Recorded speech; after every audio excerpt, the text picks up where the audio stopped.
নমস্কাৰ আপোনালোকে চাই আছে অসম সংবাদ 24 ঘণ্টা। আজি আমি অসম সংবাদ 24 ঘণ্টায় আহি উপস্থিত হৈছো ৰাক্ষসমাৰী আৰক্ষী চকীত। আৰু ৰাক্ষসমাৰী আৰক্ষী চকীত আজি বিভিন্ন দল সংগঠন আৰু স্থানীয় ৰাইজে প্ৰতিবাদ সাব্যস্ত কৰিছে। আৰু এই প্ৰতিবাদৰ মূল কাৰণ হৈছে ৰাক্ষসমাৰী আৰক্ষী চকী এলেকাত বিগত কিছুদিনৰ পৰাই গৰু চুৰৰ সন্ত্ৰাস বৃদ্ধি পাইছে। বিভিন্নজনৰ গোহালিৰ পৰা গৰু নাইকিয়া হৈছে, গৰু হেৰাইছে। আৰু তাৰ পিছতো ৰাক্ষসমাৰী আৰক্ষীৰ যেনে ধৰণৰ ভূমিকা হ'ব লাগিছিল তেনে ধৰণৰ ভূমিকা হোৱা নাই বুলি আজি অভিযোগ তুলিছে এই দল সংগঠনসমূহে। সমান্তৰালকৈ যোৱা 9 নৱেম্বৰৰ নিশা দুটাকৈ পৰিয়ালৰ গোহালিৰ পৰা দুটা কৰি মুঠ 4টা হালোৱা গৰু চুৰি হৈছিলে। আৰু উক্ত দিনাই স্থানীয় ৰাইজৰ তৎপৰতাত আৰু আৰক্ষীৰ সহযোগতে উদ্ধাৰ হৈছিলে গৰুসমূহ হুগ্ৰাজুলি চাহ বাগিচাৰ পৰা।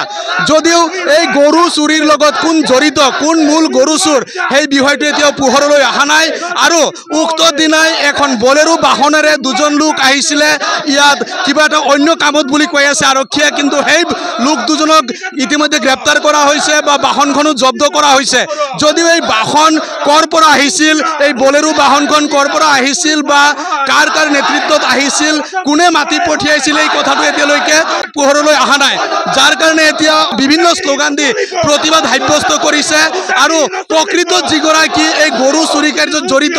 যাৰ কথাত ইয়াত আহিছিলে এই বলেৰো পিকআপখন বা কোনে মাতি পঠিয়াইছিলে এই ৰাক্ষসমাৰী আৰক্ষী চকী এলেকাত, তাৰ তদন্ত হ'ব লাগে। তাৰ কাৰণে আজি প্ৰতিবাদ সাব্যস্ত কৰিছে ইয়াত সদৌ অসম আদিবাসী ছাত্ৰ সন্থা, বঙালী যুৱ ছাত্ৰ ফেডাৰেশ্যন, আমচু আছু বিভিন্ন ধৰণৰ সংগঠনসমূহে প্ৰতিবাদ সাব্যস্ত কৰিছে। বিভিন্ন সংগঠনৰ নেতাকৰ্মীয়ে প্ৰতিবাদ সাব্যস্ত কৰিছে। কি ক'ব আজি আপোনালোকে ৰাক্ষসমাৰী আৰক্ষী চকী এলেকাত যি গৰু চুৰৰ সন্ত্ৰাস আৰু তাৰ বিৰুদ্ধে আজি প্ৰতিবাদ কৰিবলগীয়া হৈছে, কি ক'ব? হয়, আচলতে আমাৰ যি ৰাক্ষসমাৰী আউটপোষ্ট আছে সেই আউটপোষ্টৰ অন্তৰ্গত যিমানখিনি অঞ্চল আছে সেই অঞ্চলত ধাৰাবাহিকভাৱে আজিৰ পৰা নহয়, আজি বছৰ বছৰ ধৰি ইয়াত হাজাৰ হাজাৰ গৰু ইয়াৰ পৰা চিণ্ডিকেট হৈ আছে, চুৰি হৈ আছে। কিন্তু আমি ইয়াত থানাত আহি এজাহাৰ দিওঁ আৰু কোনো ধৰণৰ তাত তদন্ত নহয়। তেখেতসকলে তদন্তৰ নামত অৱহেলা কৰে। আজি আমি যোৱা 2 মাহ আগত 7/2 আপোনাৰ কিবা তাৰিখে 2024 তাৰিখৰ আজিৰ পৰা 3 মাহ আগত 2/7/24 চনৰ সেই সময়তো 4টা গৰু আমাৰ অখুৰমাৰী গাঁৱৰ পৰা চুৰে লৈ গ'ল। এজাহাৰ দিয়া হ'ল। আজি তদন্ত নাম সেইটো তদন্তই থাকি গ'ল। 2 নম্বৰ কথা হ'ল 6 তাৰিখৰ মুঠ আপোনাৰ 4টা গৰু, 3টা পৰিয়ালৰ পৰা 4টা গৰু ল'লে। সেই 4টা গৰুৰ বিচাৰিব যাওঁতে এটা পৰিয়ালৰ ঘৰত যেতিয়া গৈছিলে সেই পৰিয়ালৰ গাড়ীও ভাঙিলে এজনে। আৰু সেইজন এজন চুৰ হয়। তেখেতৰ দেউতাই আহি এটা ষ্টেটমেণ্ট দিলে যে মোৰ ল'ৰা চুৰ হয় কিন্তু গৰু চুৰ কৰা নাই। সেইটোও একো তদন্ত নহ'ল। যোৱাকালি যেতিয়া আমি যোৱা 9 তাৰিখে যেতিয়া গৰু 4টা চুৰি হ'ল, সেই চুৰি হোৱাৰ পিছত যেনিবা গৰুৰ মালিক আৰু আমাৰ যিটো আৰক্ষী প্ৰশাসনৰ যিটো দল আছে, ৰাতি সিহঁতৰ যিটো পেট্ৰলিং কৰে, সেই পেট্ৰলিঙেও গৰুখিনি উদ্ধাৰ কৰাত সহায় কৰিছে যোৱা 9 তাৰিখে। কিন্তু তাৰ লগে লগে এখন গাড়ীও কৰায়ত্ব কৰিছে।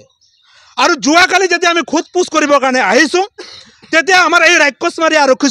চকীৰ ভাৰপ্ৰাপ্ত বিষয়া মহোদয় কৈছে যে আমি 24 ঘণ্টা হৈ গ'ল, এতিয়া আমি সিহঁতক এৰি দিব লাগিব। আমি তেখেতক সন্দেহত আনিছিলোঁ, আমি তেখেতক হাতে লুটি পোৱা নাই। কিন্তু যেতিয়া মই নিজে সুধিবলৈ যাওঁ, এজন আমাৰ হিন্দু অসমীয়া ল'ৰা আছে, তেখেতে কৈছে দাদা আমাক কাঠ উঠাবৰ কাৰণে আনিছিলে, যেতিয়া গৰু উঠাব বিচাৰত আমি গৰু উঠোৱা নাই। তো ইমানখিনি ষ্টেটমেণ্ট থকাৰ পিছতো, এইজন ড্ৰাইভাৰে বা হেণ্ডিমেনে কোৱাৰ পিছতো এই যে চোৰবিলাকক যে ৰক্ষণাবেক্ষণ দিয়া হৈ আছে, এইটো অতিকৈ দুখৰ কথা আৰু লজ্জাজনক কথা। আজি অসম আৰক্ষীক আমি এটা আস্থাত লওঁ আৰু বিশ্বাস কৰোঁ, আমি এজাহাৰ দাখিল কৰোঁ যাতে আমি তদন্তত কিবা এটা ওলায়। কিন্তু সকলো বস্তু থকাৰ পিছতো আৰক্ষী এইটো গাফিলতি কৰি আছে, আমাৰ নিজৰ চকুত ধোঁৱা মাৰিব বিচাৰি আছে। আৰু তাৰপিছত মোৰ লগত তৰ্ক বিতৰ্কত লিপ্ত হয় এইজন আৰক্ষীয়ে।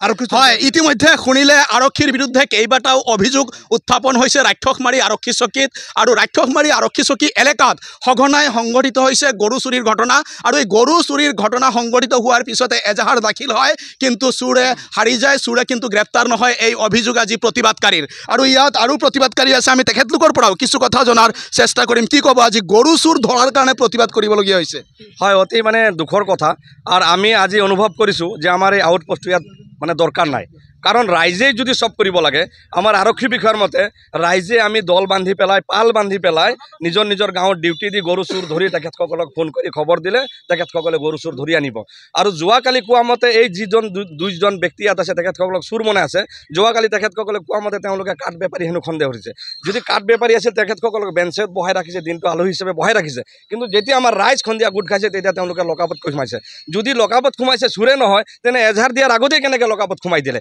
আৰু এজাহাৰ পিছত তেওঁলোকে এজাহাৰ লৈছে তো দিনত কিয় তেওঁলোকে ওলাব নোৱাৰে আৰু যেতিয়া সংগঠনৰ প্ৰতিনিধি আহি সোধপোছ কৰাত যেতিয়া কয় যে নাই সেই গাড়ী চালক দুজনে ষ্টেটমেণ্ট দিয়ে তেওঁলোকে নিজে ষ্টেটমেণ্ট দিয়ে যে গৰু কাঠৰ কথা কৈ মাতিছে গৰু আনিছে তে এই দুজন ব্যক্তিৰ পৰা তেওঁলোকে কিয় স্পষ্টীকৰণ ল'ব পৰা নাই যে গাড়ী মালিক কোৰ আৰু কোৰ এতিয়া আমি ৰাইজৰ হাতত আমাৰ প্ৰমাণ আছে যে ইয়াত বহুত টকাৰ কিবা এটা আলোচনা চলিছিল আৰু তেওঁলোকে আলোচনাত টকা পইচাটো খেলি মেলি কৰিব নোৱাৰিলে আৰু এই চুৰ মালিক গাড়ীৰ মালিক যিজন আছে বেছি দূৰৰ নহয় সাধাৰণ কথা পৰিবহণত তদন্ত কৰিলে